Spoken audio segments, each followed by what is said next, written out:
गगन बिहार में महिला की बेरहमी से हत्या, घर में मिला महिला का शव, पति फरार, पति पर हत्या का शक, पुलिस जांच में जुटी।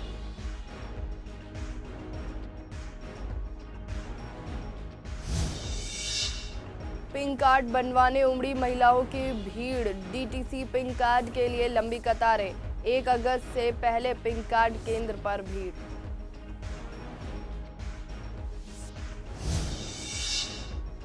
हंगामे की भेंट चढ़ी एमसीडी सदन की बैठक, E20 विवाद पर ठप हुई निगम सदन की कार्यवाही, जनता के मुद्दों पर चर्चा से पहले सदन में हंगामा।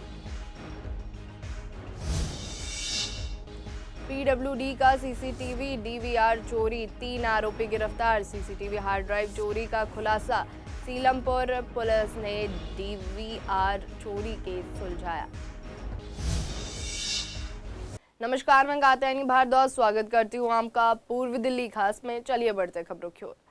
पूर्वी दिल्ली के गगन विहार इलाके में एक महिला की बेरहमी से हत्या का सनसनीखेज मामला सामने आया है। जी हां, आपको बता दें कि मृतका की पहचान कोमल के रूप में हुई है, जिसका शव घर में खून से लथपथ मिला। जी हां, आपको बता दें कि पुलिस को आशंका है कि वारदात को अंजाम देने के बाद महिला का पति कमल फरार हो गया।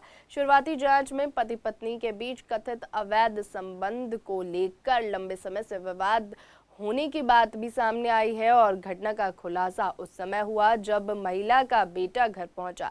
पुलिस ने हत्या का मामला दर्ज कर फरार आरोपी की तलाश तेजी से शुरू कर दी है। सीसीटीवी फुटेज सहित अन्य साक्ष्यों के आधार पर जांच जारी है। ये 5-6 सालों से तंग कर रहे थे। ये जो फ्लोर है इसी के ऊपर डिस्प्यूट हुआ होगा कुछ ना कुछ। एक दूसरी प्रॉपर्टी भी हमारे नाम होने वाली थी, वो इनको कह रहे थे कि मेरे अकेले के नाम होगी, मेरे अकेले के नाम होगी। उस चक्कर में इन्होंने किया है। और ये वाली जो है इस प्रॉपर्टी का भी क्लॉज है कि इसको अगर कोई बेचेगा तो पहले इन्हीं को बेचेंगे। तो इन्होंने सोचा होगा कि ये तो मर जाएगी, ये जेल चला जाएगा, हम लोग इसको ले लेंगे, हम इसको हड़प लेंगे। बच्चों के नाम पे तो कुछ है नहीं, क्योंकि ये सारे पूरा ख़ानदान इसका मिला हुआ है। इनका चाचा, मेरे बाप का चाचा विजेंद्र सिंह को हमेशा उनके घर जाके छुपते थे ये मारपीट करके। मम्मी का एक बार इन्होंने मेरी पैर भी तोड़ दिया था। मेरी बहन का गला दबाया था अभी कुछ 2-3 साल पहले। मतलब इनका बहुत दिक्कत थी हमें रहने में। ये हमारा कोई खर्चा नहीं उठाते, हम अपना ही खर्चा उठा के, लेकिन हम खुश रह रहे थे अपना आराम से। हम दोनों अपना वो अपने जॉब पे थी, मैं लाइब्रेरी गया था, मैं एमडी की तैयारी करने के लिए अपनी। तो हम अपने रेगुलर टाइम पे आए। मेरा भी 9 सवा 9 का टाइम होता है, उसका भी यही होता है, तो हम रेगुलर टाइम पे ही आए। तो मैंने आके देखा कि ये सब हो चुका है और वो है नहीं। किस चीज़ से वार किया है, कब से झगड़ा? वहाँ कैंची पड़ी हुई थी और शायद एक चाकू भी था उससे भी। कब से झगड़ा चल रहा था दोनों में? हम 5-6 सालों से बात नहीं करते हैं। हमारा बिजली का मीटर भी अलग है, हमारी काम वाली अलग आती है, हमारा खाना अलग बनता है, हमारा सब अलग है। 5-6 सालों से हम इनसे कुछ ले भी नहीं रहते, इनको कुछ दे भी नहीं रहते, लेकिन ये हमें दुख देने में पीछे नहीं हट रहा था कभी भी। बहुत टाइम से झगड़ा चल रहा था, मारते पीटते थे, सारा हड्डियाँ तोड़ रखा था, कंप्लेंट भी है उनके नाम पे। क्या साथ ही रह रहे थे दोनों? दीदी मम्मी पापा साथ ही रहते थे, अलग अलग रहते थे? एक ही फ्लोर पे रहते थे पर खर्चा अलग अलग करते थे। हम अपना खर्चा करते थे, वो अपना देते थे। कैसे जानकारी लगी? उस टाइम आप कहाँ मौजूद थे जब ये घटना हुई? मैं ऑफिस से आ रही थी, मम्मा फ़ोन नहीं उठा रही थी, भाई पहले पहुंचा तो उसने कॉल करके बताया। कोई किसी ने 1 बजे के बाद कॉल नहीं किया बताने के लिए। पड़ोसियों को सबको चीखें सुनाई दी, ये किसी ने नहीं बताया पूरे घर में। आप क्या चाहते हैं कि क्या इंसाफ हो? पहले उसको पकड़ा जाए और सारे खानदान को जेल में डालो। सबने मदद करी है उसकी भागने में, सबको सब पता था। दिल्ली के डीटीसी बसों में महिलाओं के लिए पिंक कार्ड अनिवार्य किए जाने के पहले गुरुवार को कार्ड बनवाने के केंद्र पर भारी भीड़ देखने को मिली। जी हां, आपको बता दें कि सुबह से ही बड़ी संख्या में महिलाएं लंबी कतार में खड़ी होकर अपनी बारी का इंतजार करते हुए नजर आई। कई महिलाओं ने बताया कि सर्वर की समस्या और अधिक भीड़ के कारण उन्हें घंटों इंतजार करना पड़ा। हालांकि महिलाओं ने सरकार की इस पहल का स्वागत करते हुए कहा है कि पिंक कार्ड से रोजाना बसों में सफ़र करना अधिक आसान होगा और उन्हें हर दिन अलग से पास लेने की ज़रूरत नहीं पड़ेगी। साथ ही उन्होंने प्रक्रिया को तेज़ी से करने की मांग की है। बाहर की कहाँ कर पाएंगी, फिर दिल्ली की करेंगी। ठीक है, दिल्ली वालों को ही मिलनी चाहिए वो सुविधा। हाँ, जब ये कार्ड बन जाएंगे तो वो तो जो थोड़ा सा भी पैदल चल रहे थे वो नहीं चलेंगे, फिर वो तो मिलेगी के लिए सही है। सर अच्छा है, पिंक कार्ड बन रहा है तो सही है बच्चों के लिए। लेडीज़ तो हम लोग तो कम ही निकलते हैं बाहर, कभी कभी जाना होता है। अब पता नहीं क्या होता है, अब राहत मिलेगी नहीं मिलेगी। राहत तो कहाँ मिलेगी, वैसे ही दिल्ली में इतनी भीड़ भड़ाका है। पॉजिटिविटी है, सही समझते हैं, बिल्कुल ऑफ कोर्स होना चाहिए। अब इतना सारा ट्रैवल करते थे, इसमें भीड़ भाड़ में डीटीसी बस में वैसे भी बहुत ज़्यादा क्राउड होता है। अगर आपने कभी ट्रैवल किया हो या फिर आपकी घर की किसी भी लेडीज़ ने, तो ट्रैवल होता है। अब इससे काफ़ी चीज़ें कम हो जाएंगी, जैसे कि जो लोग बाहर की लेडीज़ ट्रैवल करती हैं, अब जिनके पास पिंक कार्ड होगा ऑब्वियस सी बात है वही ट्रैवल कर पाएंगे। तो ये गुड डिसीज़न है, गवर्नमेंट ने अच्छा डिसीज़न लिया है। मेट्रो में भी यूजेस हैं, इसके काफ़ी यूजेस मेट्रो में भी हैं। तो मैं तो यही कहना चाहूँगी, जो भी गर्ल्स फीमेल स्टाफ है वो अपना कार्ड बनाए, pink card, because pink card जो है वो मैंडेटरी है और काफ़ी प्रॉफिटेबल भी है। तो मुझे लगता है बनाना चाहिए। नहीं, कोई प्रॉब्लम नहीं है। अब देखो यहाँ भीड़ है, क्राउड है, तो इतना तो रहेगा ही, थोड़ा तो मैनेज करना ही पड़ेगा। अब गवर्नमेंट इतना कर रही है तो नॉर्मल स्टाफ को भी मैनेज करना पड़ेगा, पब्लिक भी मैनेज करेगी। छोटे से छोटे उसके लिए भी लोग चढ़ते थे, एक बस स्टैंड के लिए भी, फिर वो सब प्रॉब्लम्स रुक जाएगी। लेकिन अभी कार्ड बनने में यहाँ पे लोग सुबह से, उनका अभी तक नंबर नहीं आया, तो हमारा कहाँ से आएगा। भीड़ काफ़ी ज़्यादा हो रही है, बहुत ज़्यादा। हमें तो यही लगा था कि मतलब होगी इतना, जैसे कल से शुरू है कार्ड, तो आज भीड़ होगी, पर इतनी नहीं होगी। हाँ, सुबह से जो है उनका ही नंबर नहीं आया, तो हम तो अभी आए, हमारा कहाँ से आ जाएगा। समस्या तो है, देखो डेली बस में इतना किराया लगाना, कन्वेंस करना मुश्किल होता है। बच्चे भी हैं साथ में। कितनी बजे यहाँ पे? मैं सुबह 10 बजे आ गई थी यहाँ पे। कार्ड के लिए अभी नंबर आया है? अभी नहीं आया सर, अभी तो टाइम वही शाम हो जाएगी, सुबह से लगे हुए हम। हाँ, दिल्ली नगर निगम की गुरुवार को हुई सदन की बैठक एक बार फिर हंगामे के भेंट चढ़ गई है। जी हां, आपको बता दें कि मॉनसून के दौरान जल भराव, बदहाल सड़कें, कचरा प्रबंधन और मच्छर जनी बीमारियों जैसे अहम मुद्दों पर चर्चा होनी थी, लेकिन E20 विवाद को लेकर सत्ता पक्ष और विपक्ष आमने सामने आ गए।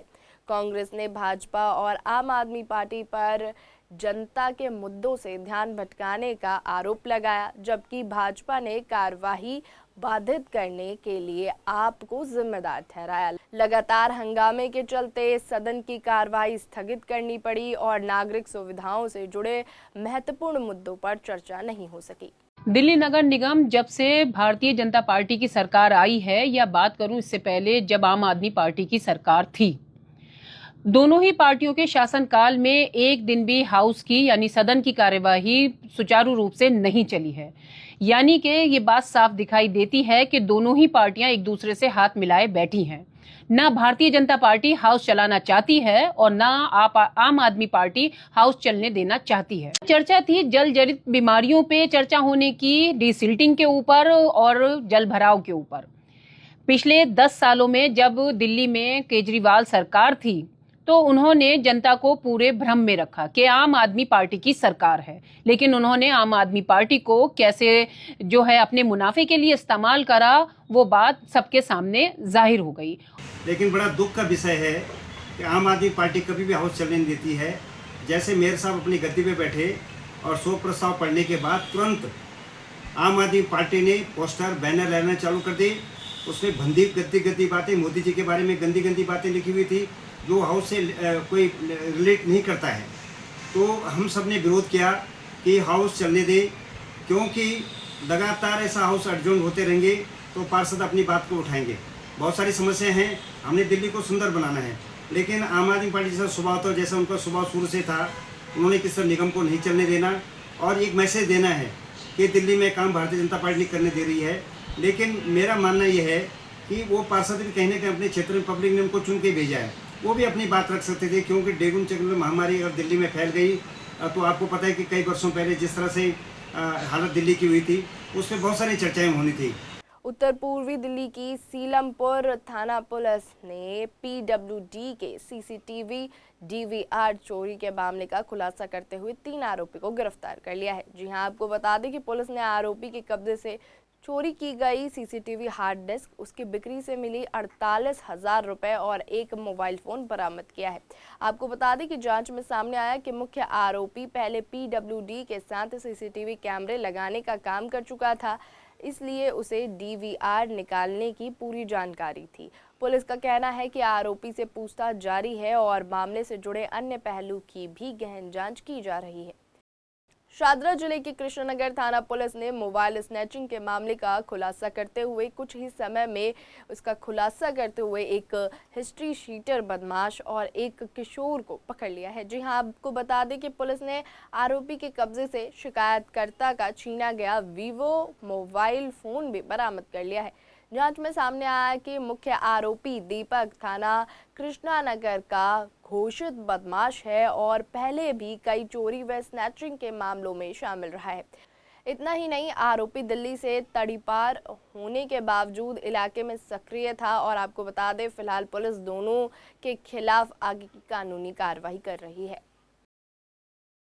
पूर्वी दिल्ली के कड़कड़ी मोड़ फ्लाईओवर के नीचे हरियाली बढ़ाने के उद्देश्य से लगाए गए पेड़ पौधे अब देख रेख के अभाव में सूखते हुए नजर आ रहे हैं। जी हां, आपको बता दें कि नियमित सिंचाई और रखरखाव नहीं होने से कई पौधे पूरी तरीके से सूख चुके हैं, जबकि आसपास गंदगी, मलबा और कबाड़ जमा होने से क्षेत्र की सुंदरता भी प्रभावित हो रही है। आपको बता दें कि स्थानीय लोगों का कहना है कि शुरुआत में पौधों की देखभाल की गई, लेकिन बाद में इस पर ध्यान नहीं दिया गया। लोगों ने संबंधित विभाग से सूखे पौधे को बदलने और नियमित सफाई, सिंचाई और फ्लाईओवर के नीचे फैली गंदगी हटाने की मांग की है। इस वक्त मेरी मौजूदगी है पूर्वी दिल्ली के कड़कड़ी मोड़ के फ्लाईओवर के नीचे। अगर हम यहाँ की बात करें तो यहाँ पर नीचे फ्लाईओवर के नीचे सुंदरता और हरियाली को बढ़ावा देने के लिए यहाँ पर पेड़ पौधे और यहाँ पर सजावटी चीज़ें लगाई गई थी, लेकिन अब वह पूरी तरह से बदहाल स्थिति में हो गई हैं। अगर हम तस्वीरों में दिखाएं तो देख सकते हैं कि यहाँ पर जो पेड़ हैं वो पूरी तरह से सूख चुके हैं और यहाँ पर गंदगी और यहाँ पर मलबा ये डाल दिया गया है, जिससे कि यहाँ पर जो सुंदरता है वो पूरी तरह से बेकार हो गई है, चरमरा गई है। यहाँ पर पूरा दिन धूल उड़ती रहती है और यहाँ पर गंदगी और जो यहाँ पर लोग हैं वो पेशाब भी करते हैं, जिससे यहाँ ना सिर्फ यहाँ पर गंदगी फैलती है बल्कि बदबू भी यहाँ पर फैलती है, जिसके कारण लोगों को काफ़ी ज़्यादा दिक्कतों का भी सामना करना पड़ता है। वहीं एक तरफ हरियाली को बढ़ावा देने के लिए दिल्ली सरकार एक पेड़ माँ के नाम लगवाती है, लेकिन अब वहीं दूसरी तरफ फ्लाईओवर के नीचे अगर देखें तो पूरी तरह से यहाँ पर पेड़ सूखते हुए नज़र आ रहे हैं। देख रेख के अभाव के कारण यहाँ पर यह स्थिति बनी हुई है। ना तो यहाँ पे इनका ठीक से रखरखाव हो पा रहा है, ना ही इनकी देखरेख हो पा रही है। वहीं पानी ना लगने के अभाव में वह पूरी तरह से सूखते हुए नज़र आ रहे हैं। वहीं गंदगी भी यहाँ पर इतनी ज़्यादा है जिसके कारण यहाँ पर सुंदरता पूरी तरह से जो यहाँ थी वह पूरी तरह से ख़राब होती हुई नज़र आ रही है। वीडियो जर्नलिस्ट नवीन के साथ अतुल शर्मा, CCN दिल्ली। शादरा जिले की एंटी स्नैचिंग ब्रांड ने ऑपरेशन स्ट्रीट शील्ड के तहत बड़ी कार्रवाई करते हुए एक शातिर स्नैचर को गिरफ्तार कर लिया है। आरोपी के कब्जे से स्नैच किया गया सैमसंग गैलेक्सी M31 मोबाइल जो है वो बरामद किया गया। वारदात में इस्तेमाल की गई चोरी की हीरो स्प्लेंडर मोटरसाइकिल भी बरामद की गई है और आपको बता दें पुलिस का दावा है कि आरोपी की गिरफ्तारी से आनंद विहार क्षेत्र के 4 स्नैचिंग मामलों का भी खुलासा हुआ है। जांच में ये भी सामने आया कि आरोपी पहले भी लूट और स्नैचिंग के कई मामलों में शामिल रहा है तथा एक मामले में जेल भी जाकर सजा काट के आ चुका है। फिलहाल पुलिस उससे आगे पूछताछ कर रही है। आनंद विहार के एरिया में एक सीनियर सिटीजन के साथ एक मोबाइल फ़ोन चोरी की एक वारदात हुई थी, जिसमें कि एक 75 वर्षीय बुजुर्ग के साथ ये इसका जो मोबाइल चोरी हुआ था। तो इसमें घटना की गंभीरता को देखते हुए और एक सीनियर सिटीजन के साथ वारदात हुई है, इसलिए एंटी स्नैचिंग एंड बर्गलरी की टीम इसमें लगाई गई और उसमें इन्होंने लगातार मेहनत की। तो इसमें एक लड़के को इसमें जो है आइडेंटिफाई किया गया और उन्होंने उसको पकड़ने के लिए एक दिन एक ट्रैप लगाया गया, जिसमें कि एक संदिग्ध मोटरसाइकिल इनको आती हुई दिखाई दी। तो उसको रुकने का जब इशारा किया तो उसने भागने की कोशिश की, लेकिन पुलिस ने उसको ओवरपावर करके और उसको पकड़ा और जब उसके राइडर से जो उसकी पूछताछ की गई तो उसने अपना नाम आकाश एलियस आशु एलियस साहिल आनंद विहार दिल्ली का रहने वाला ये बताया था। और जब उसके प्रीवियस जो है उसकी इन्वॉल्वमेंट चेक की गई तो इस पर टोटल 9 मुकदमे जिसमें लूट और स्नैचिंग और इस तरह की वारदातों की थे वो उनमें इन्वॉल्व था। खबरों के सिलसिले में बस इतना ही। ऐसी ही ताज़ा तमाम बड़े अपडेट के लिए जुड़े रहें CCN डिजिटल के साथ।